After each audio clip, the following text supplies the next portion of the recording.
와, 내가 어쩌다가 집안일만 하는 기계가 됐을까? 저 같은 주부들은 이런 생각을 합니다. 남편만 돈을 벌고 나는 돈을 못 버니까 자녀들에게도 당당하지 못한 엄마가 된 느낌이 들죠. 근데 그거 아세요? 사실 심리적인 트릭 몇 개만 써주면 주부들도 갑자기 똑똑해지는 게 가능해요. 그게 무슨 이상한 소리인가 싶죠? 저 역시 무능한 주부에서 현재는 남편만큼 혹은 남편 이상으로 돈을 벌게 된 사람입니다. 그리고 수많은 여성들에게 이런 방법을 가르쳐주는 일을 해요. 사례를 많이 봤겠죠? 사용하는 언어만 살짝 바꿔서 갑자기 똑똑해지는 방법을 공유해 볼게요. 한 일주일 정도만 시도해보면 가능한 방법이고요. 과학적 근거도 있고 성공 사례들도 많은 방법입니다. 특히 영상 뒷부분에서 알려드릴 방법까지 다 이용하면 아예 인생이 뒤바뀔 수도 있습니다. 자, 잘 집중해주세요. 먼저 주부들이 왜 무기력해질 수밖에 없는지부터 과학적으로 짚고 넘어가 볼게요. 주부의 일상은 심리학에서 말하는 학습된 무력감이 발생하기 가장 좋은 환경입니다. 집안일이라는 게 어떻습니까? 열심히 해도 티가 안 나요. 근데 안 하면 바로 티가 납니다. 보상을 얻을 확률은 없는데 처벌을 얻을 확률은 있다는 행위라는 거예요. 우리 뇌는 이런 행위를 굉장히 싫어해요. 우리 뇌의 보상 중추인 측자액은 성취감을 먹고 삽니다. 성취감이 있는 환경에서 반응하는 부위라고 생각하시면 돼요. 근데 주부의 일상에서는 이 성취감 자극이 일어나지 않는다는 거예요. 그러니까 당연히 무기력해지게 되죠. 여기에 하나 더 말해볼까요? 사회 심리학에 거울자 이론이라는 게 있습니다. 주부들은 일을 안 하니까 자녀 입장에서는 살짝 무능해 보일 수도 있겠죠. 어쩌다 한 번씩 아이들이 엄마는 이거 몰라? 엄마는 맨날 집에 있잖아. 이런 뉘앙스로 무심코 던지는 말들이 거울이 돼요. 주부들 스스로의 자아를 능력 없는 사람으로 비추는 거울이 된다는 거죠. 결국 주부들의 뇌는 나는 무능한 사람이구나 라고 스스로 정의를 하게 돼요. 듣는 말들이 거울 마냥 내 자아를 비춘다는 겁니다. 이런 심리적인 이유들로 인해 주부들은 무능감을 느낀다는 거죠. 자, 그럼 주부들이 이런 상황에서 무능감을 벗어나려면 뭘 해야 될까요? 우리 인간의 뇌에는 아주 오래된 본능이 하나 있습니다. 나의 사회적 지위가 낮다고 판단되면 뇌가 알아서 에너지 절약 모드로 들어가서 의욕을 꺾어버려요. 이걸 역으로 이용할 수 있다는 거죠. 아주 미세한 분야에서 우위적인 지위를 확보하는 작업부터 시작해야 합니다. 그럼 없던 의욕도 생깁니다. 예를 들어 언어를 바꾸는 방법이 있어요. 단순히 가족의 수발을 드는 사람이 아니라 가정이라는 조직의 자원을 분배하고 갈등을 중재하는 최고 경영자로서의 언어를 사용하기 시작하는 거죠. 무슨 말이냐면요. 예를 들어서 아이와 대화할 때도 엄마는 이거 잘 모르겠네? 이런 언어 대신 엄마가 이 부분에 대해서 정보를 수집할 테니 나중에 의논하자? 이런 식으로 약간 권위를 담은 언어를 구사하는 겁니다. 이런 작은 언어의 변화가 반복되면 우리 뇌는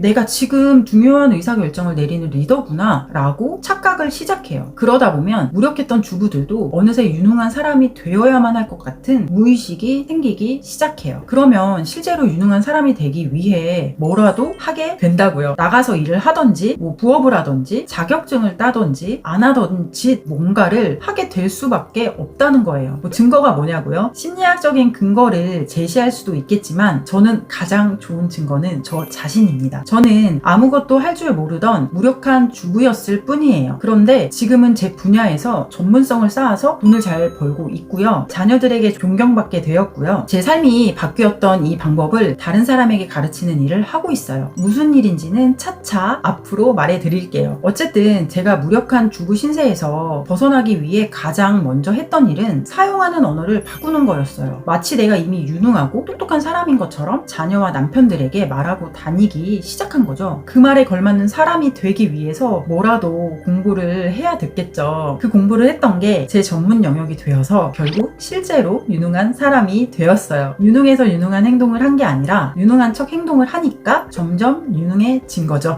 에이 그딴 게 말이 돼? 사기치지 마? 네, 좋아요. 그럼 속는 셈 치고 딱 일주일만 해보세요. 일주일간 속는다고 해도 손해볼 건 없잖아요. 딱 일주일만 사용하는 언어를 바꿔보면 스스로 좀 똑똑해진 느낌이 들 거예요. 똑똑해진 사람은 뭘 할까요? 뭐라도 하겠죠? 이전에 못했던 것도 할 수 있을 것 같은 느낌이 드니까 뭐라도 하게 된다고요. 그렇게 조금씩 무력한 삶에서 벗어날 수 있다는 거예요. 제가 그 명백한 증거고요. 제가 가르치고 봐온 수많은 주부들 역시 그 증거입니다. 자, 다음으로 진짜 중요한 거 하나만 더 알아봅시다. 무력함을 극복한 주부들은 또 어떤 점이 달라졌을까요? 제가 여러 사례들을 깊이 분석해 보니까 명백한 공통점이 하나 더 있었습니다. 그들은 남들이 나를 어떻게 볼지 고민하는 사회적 안테나가 꺼져 있는 경우가 많았어요. 남 시선을 덜 신경 쓴다 이런 느낌보다는 아예 의도적으로 안테나를 끈 느낌? 심리학에서 스포트라이트 효과라는 개념이 있습니다. 내가 뭘 하면 세상 사람들이 다 나를 쳐다보고 비웃을 것 같은 착각이 드는 효과죠. 주부들이 도전을 포기하는 가장 큰 이유가 남들의 시선 때문이에요. 이 나이에 뭐 공부한다고 하면 남들이 비웃지 않을까? 이런 만상 때문에 아무것도 시도하지 않고 그냥 신세한탄을 한다는 거죠. 하지만 무력함을 극복하는 주부들은 그냥 외부 피드백을 완전히 차단해버리는 성향을 가진 경우가 많았어요. 즉, 남의 기준에서 내 삶이 어떤가를 거의 따지지 않는다는 거예요. 그저 어제의 나보다 오늘 내가 얼마나 더 유능해졌는가에만 모든 신경을 집중하는 거죠. 이건 뇌과학적으로도 매우 영리한 전략입니다. 타인의 평가는 우리가 통제할 수 없잖아요. 그래서 타인의 시선을 신경 쓰면 통제 불가능한 상황을 스트레스 상황으로 인지하는 호르몬이 분비돼요. 반면 나의 성장은 내가 직접 통제할 수 있죠. 그래서 내 성장에만 집중하면 통제 가능한 유능감으로 인해 유능감을 느끼게 만드는 호르몬들이 분비된다는 거죠. 이게 핵심이에요. 무력함을 느끼는 사람들은 내 삶을 내가 통제하지 못한다는 느낌 때문에 무력한 겁니다. 그리고 통제가 가장 불가능한 것 중에 하나가 타인의 시선이에요. 따라서 타인의 시선에서 벗어나는 것만으로도 통제 불가능한 삶인 듯한 느낌에서 많이 벗어날 수 있습니다. 대신 통제 가능한 나 자신에게만 딱 집중하는 거죠. 그러면 내 삶을 내가 컨트롤하는 느낌이 들어요. 무력감에서 벗어날 수 있다고요. 저도 그랬고 제가 가르친 수많은 사람들도 그랬습니다. 타인의 시선을 감지하는 안테나를 전부 꺼버리겠다고 다짐하세요. 이게 제가 오늘 제시하는 무력감에서 벗어나는 두 번째 팁입니다. 자, 간단하게 다시 정리를 해볼게요. 스스로 무능하다고 느끼는 주부들도 심리 조작 몇 개만 해주면 갑자기 똑똑해지는 경우가 많다고 했죠. 저는 직업 특성상 그런 사례를 수도 없이 봅니다. 갑자기 똑똑해지는 방법이 뭐라고 했죠? 사용하는 언어부터 바꿔보라고 했습니다. 이미 유능한 사람인 것처럼 말하고 다녀보라는 거예요. 그리고 두 번째로 타인의 시선을 잘 차단할 줄 모르면 유능해지기 어렵다고 했습니다. 자, 그리고 앞으로는 하루에 딱 1시간만이라도 엄마, 와이프 이런 역할에서 완전히 로그아웃을 해보세요. 그 시간만큼은 가족의 요구에 응답하지 않고 오직 우리의 미래를 위한 투자를 하는 겁니다. 이 단호함이 아이들에게는 존경할 만한 모델로 비춰질 거고요. 남편도 여러분을 뭔가 다르게 볼 거예요. 오늘 이 영상을 끄고 나서 평소 하고 싶었던 일과 관련된 단어 하나를 검색창에 치는 것부터 시작해보세요. 거창한 계획 그런 거 필요 없습니다. 아주 작은 일, 하지만 내 의지로 시작하는 그 작은 한 가지 무언가가 무력한 삶을 끝내는 첫 번째 단계가 될 거예요. 다음 영상에는 똑똑하고 유능한 여성이 되기 위한 더 구체적인 팁을 하나 들고 오겠습니다. 기대가 된다면 구독을 해두시면 됩니다. 시청해주셔서 감사합니다.